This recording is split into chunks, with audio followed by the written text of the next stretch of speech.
दोस्तों कई बारी क्या होता है कि जब हम पास के लिए अप्लाई करते हैं तो हमारा पास ड्राफ्ट मोड में सेव हो जाता है, या आप जानबूझकर अपने पास को ड्राफ्ट मोड में सेव कर देते हैं और आप एचआरएमएस से बाहर आ जाते हैं, या आपका सिस्टम लॉग आउट हो जाता है, या आप किसी दूसरे ऑप्शन पे चल जाता है। यानी कि कहने का मतलब है कि किसी भी तरीके से आपका पास ड्राफ्ट मोड में सेव हो जाता है या पीटीओ आपका ड्राफ्ट मोड में सेव हो जाता है, और जब आप एप्लीकेशन लिस्ट पे जाते हैं तो वहाँ पे आपको आपका पास ड्राफ्ट मोड में दिखता है और कोई भी एडिट या डिलीट करने का ऑप्शन नहीं रहता है, और आपके खाते में से भी वो पास डिडक्ट हो जाता है। तो अब आपके लिए ये टेंशन की बात हो जाती है कि मेरा पास कहाँ गया, अब इस ड्राफ्ट पास को मैं कैसे अप्लाई करूँ, मेरा तो एक पास का नुकसान हो गया। दोस्तों आपको इसके लिए घबराने की आवश्यकता नहीं है, जब तक मैं हूँ आपको सॉल्यूशन देता रहूँगा।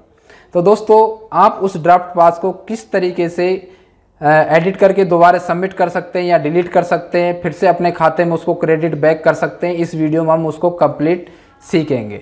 नमस्कार दोस्तों, मैं हूं रवि और स्वागत है आपका हमारे यूट्यूब चैनल जॉरवाल टेक पर। दोस्तों आपसे रिक्वेस्ट है, आपने अभी तक हमारा यूट्यूब चैनल सब्सक्राइब नहीं किया है तो प्लीज़ चैनल को सब्सक्राइब कीजिए और घंटी वाले आइकन को ज़रूर दबाइए, जिससे कि आगे आने वाली सारी वीडियोज मिल सके आपको सबसे पहले। तो चलिए दोस्तों सीखते हैं कि कैसे जो आपका पास ड्राफ्ट मोड में सेव हुआ है उसको आप कैसे फिर से अप्लाई करें, कैसे उसको दोबारा से एडिट करें, कैसे उसको डिलीट करें और अपने खाते में उसको वापस से प्राप्त करें। इसके लिए इस वीडियो को एंड तक देखना है, कहीं भी स्किप नहीं करना है, और हाँ चैनल को सब्सक्राइब भी करना है। तो चलिए शुरू करते हैं।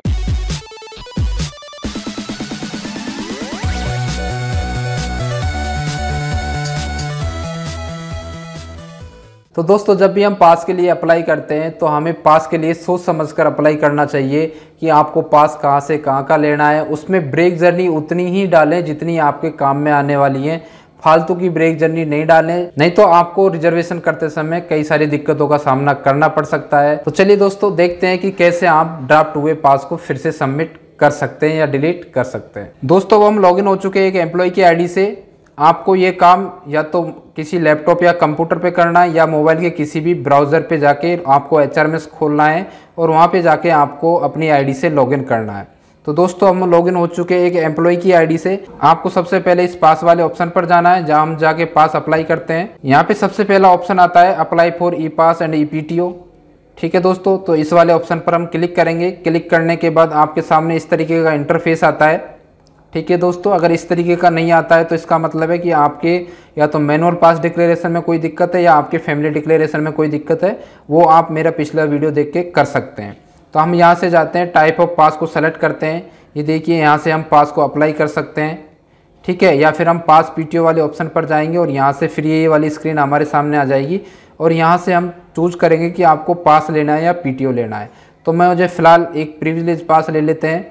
गो करते हैं। गो करने के बाद देखिए ये हमारे पास पूरी डिटेल आ गई कि हमारे खाते में कितने पास बैलेंस है। जैसे यहाँ फुल सेट का ऑप्शन है और यहाँ पे हाफ सेट का ऑप्शन है। ठीक है दोस्तों, तो अभी हम हाफ सेट करके देखते हैं। और दोस्तों मेरी आपसे रिक्वेस्ट है कि आप जब भी पास लें एचआरएमएस से तो प्लीज़ हाफ सेट पास ही निकालना प्रीफर करें, जिससे आपको रिजर्वेशन करने में कोई दिक्कत नहीं आए और ना ही रिजर्वेशन को कैंसिल करके और फिर से रिजर्वेशन करने में कोई दिक्कत आए। ठीक है दोस्तों, तो हम इस पास अब हाफ सेट में अप्लाई ऑब्लिक व्यू वाले पे क्लिक करते हैं। दोस्तों यहाँ पे देख लीजिए हमारे 3 हाफ सेट पास बचे हुए हैं, तो हम अप्लाई पे क्लिक करते हैं। करने के बाद इस तरीके का इंटरफेस आता है, जैसे कि आप पहले भी जानते होंगे, और यहाँ से हमें न्यू एप्लीकेशन पर क्लिक करना है। जैसे हम न्यू एप्लीकेशन पर क्लिक करेंगे तो हमारे सामने पूरी डिटेल आ जाएगी और नीचे जाके देखिए यहाँ पर हमें पास अप्लाई करना है कि हमें पास कहाँ से कहाँ का लेना है। तो सपोज दैट मुझे लेना है प्रयागराज से और मैं जयपुर का पास ले लेता हूँ और बीच में हम 2 ब्रेक जर्नी ऐड कर देते हैं। ठीक है दोस्तों, अब ये 2 ब्रेक जर्नी हमने ऐड कर दी है। ये हमारी ब्रेक जर्नी यहाँ पे आ चुकी है। और दोस्तों ब्रेक जर्नी आप सीक्वेंस में डालें और कम से कम डालें। तो हमने यहाँ पर ब्रेक जर्नी डालनी है।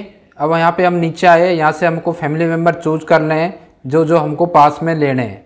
ठीक है, जैसे हमने इतने फैमिली मेम्बर चूज कर लिए और हमें सेव एज ड्राफ्ट कर दिया। ठीक है दोस्तों, सेव एज ड्राफ्ट किया। सेव एज ड्राफ्ट करने के बाद इसको हम फिर से सबमिट भी कर सकते हैं। और मान लीजिए ये स्क्रीन आपकी चली गई, आपको बाद में इसे एडिट करना है, तो हम फिर से पास पे आएंगे और पास अप्लाई पे जैसे हमने क्लिक कर दिया तो अब हमारी ये स्क्रीन चली गई। और यहाँ से हम प्रिविलेज पास का सेट देखते हैं कि कितना बचा हुआ है। तो देखिए एक पास हमारे यहाँ से डिडक्ट हो चुका है। उसके बाद हम एप्लीकेशन लिस्ट पे आते हैं। तो एप्लीकेशन लिस्ट पे जैसे ही आएंगे यहाँ से हम चूज करेंगे तो हम यहाँ से पास चूज करते हैं, गो करने के बाद देखिए ये वाला पास हमारा ड्राफ्ट में चला गया है। ये हमारे यहाँ पे ड्राफ्ट स्टेज दिखा रहा है। ठीक है दोस्तों, ये आज की डेट जो मैं आपको वीडियो बनाते हुए दिखा रहा हूँ।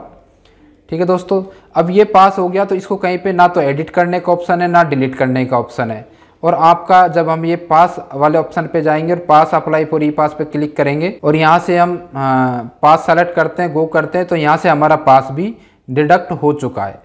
ठीक है दोस्तों, अब इसके लिए मेरे पास बहुत ज़्यादा कमेंट आ रहे हैं कि अब इस पास को हम कैसे दोबारा से अप्लाई करें या डिलीट करें, हमारा तो पास भी कट गया। तो दोस्तों मैं इसके लिए आपको बताना चाहता हूं कि अगर जब भी आपके कहीं ऐसे पास एप्लीकेशन लिस्ट आपका पास ये ड्राफ्ट मोड में सेव हो जाता है तो उसके लिए आपको क्या करना है, फिर से पास वाले ऑप्शन पे जाना है, अप्लाई फॉर पास पे करना है। जाने के बाद यहाँ से आपको अगर आपने पास लिया था तो पास सेलेक्ट करना है, अगर आपने पीटीओ लिया था तो पीटीओ सेलेक्ट करना है। जैसे हमने पास लिया था, जो हमारा पास ड्राफ्ट में सेव हुआ था, तो हम पास सेलेक्ट करेंगे और गो करेंगे। ठीक है दोस्तों, उसके बाद आपका हाफ सेट ड्राफ्ट में हुआ है या फुल सेट पास ड्राफ्ट में हुआ है, उसके अकॉर्डिंग आपको देखना है। जैसे यहाँ पे हमारा हाफ सेट पास हमारा ड्राफ्ट में हुआ था तो हम हाफ सेट वाले ऑप्शन पर अप्लाई करेंगे। ठीक है दोस्तों, यहाँ से हम अप्लाई पे क्लिक करेंगे तो हमारे सामने यहाँ पे न्यू एप्लीकेशन का एक ऑप्शन आएगा और नीचे जब हम आते हैं तो देखिए यहाँ पे हमारा जो पास ड्राफ्ट में सेव हुआ था उसको डिलीट और एडिट करने का ऑप्शन यहाँ पे आ रहा है।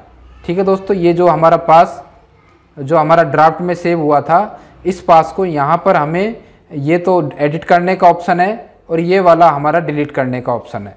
ठीक है, तो यहाँ से हम इस पास को एडिट और डिलीट कर सकते हैं। जैसे ही मैं एडिट पे क्लिक करूँगा तो ये पास हमारे लिए दोबारा से ओपन हो जाएगा और इसमें हम जो भी चेंज करना चाहते हैं, चेंज करने के बाद इसे हम सबमिट कर देंगे। ठीक है, मान लीजिए हमें ये पास डिलीट ही करना है तो हमें फिर से पास वाले ऑप्शन पे जाना है, अप्लाई फॉर पास पे जाना है। ठीक है, और यहाँ से फिर से हमें पास सेलेक्ट करना है, गो करना है, गो करने के बाद ये अप्लाई फॉर ये करना है हाफ सेट, और उसके बाद नीचे इस वाले पास के ऑप्शन पे आना है और यहाँ से इस डिलीट वाले ऑप्शन पर क्लिक करना है। और जैसे आप यस डिलीट करेंगे तो ये डिलीट हो जाएगा पास, देखिए यहाँ से हट गया है। और फिर से हम इस पास वाले ऑप्शन पे जाते हैं, अप्लाई फॉर पास पे जाते हैं और यहाँ से हम पास टाइप सेलेक्ट करते हैं, गो करते हैं। और गो करने के बाद देखिए यहाँ से फिर से हमारे 3 पास क्रेडिट बैक हो चुके हैं, यानी कि जो पास हमारा ड्राफ्ट में था हमने उसको डिलीट कर दिया, डिलीट करने के बाद वापस से हमारे खाते में आ चुका है। तो दोस्तों इस तरीके से आप अपने किसी भी पास को जो आपका ड्राफ्ट में सेव हुआ है, कोई भी पीटीओ जो आपके ड्राफ्ट में सेव हो चुका है या आप ड्राफ्ट में सेव कर लेते हो, तो उसको इस तरीके से आप फिर से एडिट करके सबमिट कर सकते हैं और उसको आप डिलीट भी कर सकते हैं। आई होप दोस्तों आपको जानकारी बहुत अच्छी लगी होगी, आपके काम की होगी। तो दोस्तों वीडियो को ज़्यादा से ज़्यादा लोगों में शेयर करें, लाइक करें और चैनल पर कमेंट करके मुझे बताएं कि वीडियो का कौन सा पार्ट आपको अच्छा लगा था और हाँ कहाँ पर आपको दिक्कत आ रही है, उसके लिए भी आप मुझे कमेंट करें। तो दोस्तों अभी तक आपने चैनल को सब्सक्राइब नहीं किया तो प्लीज़ चैनल को सब्सक्राइब कर लीजिए और घंटी वाले आइकन को ज़रूर दबाइए। मिलते हैं नेक्स्ट वीडियो में, बहुत बहुत धन्यवाद।